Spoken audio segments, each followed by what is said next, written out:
आज ना मला माझ्या लहानपणीच्या रविवारची खूप आठवण येते. नेहमीच येते. माझ्या रविवारची सुरुवात जंगल बुक बघण्यापासून व्हायची. पप्पा सकाळीच जाऊन रांगेत उभं राहून चिकन घेऊन यायचे. मग आई किचनमध्ये उभं राहून जेवण बनवत असायची. तोवर पप्पा हॉलमध्ये बसून वृत्तपत्र वाचायचे आणि मी त्यांच्याच बाजूला बसून ड्रॉइंग कलरिंग करायचे. टी व्हीवरती शक्तिमान, पंचतंत्र सारखे कार्यक्रम लागलेले असायचे.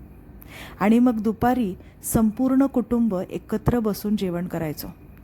त्या रविवारमधली सगळ्यात खास गोष्ट काय होती माहिती आहे?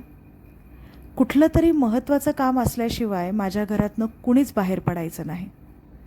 तो दिवस म्हणजे फक्त कुटुंबासाठी असायचा. आम्ही सगळे एकत्र वेळ घालवायचो. संध्याकाळी आई माझा अभ्यास घ्यायची आणि असं करतच आमचा रविवार संपायचा.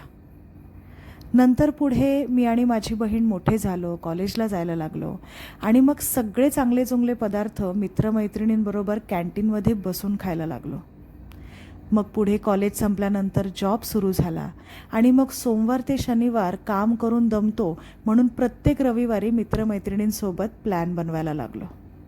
नंतर काही वर्षांनी लक्षात आलं की अरे रविवार तर बदलत चाललेत आणि आता मी माझा प्रत्येक रविवार लहानपणीच्या रविवारप्रमाणे जगण्याचा खूप प्रयत्न करते, पण ते शक्य नाही होत. कधीकधी असं वाटतं रविवार इव्हॉल्व झालेत की फेड झालेत, म्हणजे बदललेत की हरवलेत, समजत नाही. पण एक गोष्ट मात्र निश्चित, तो सुवर्ण काळ पुन्हा येणे नाही. 90sचे ते रविवार माझ्यासाठी कायम खास होते, खास आहेत आणि पुढेही खासच राहतील. कारण ते नुसते दिवस नव्हते, त्या भावना होत्या.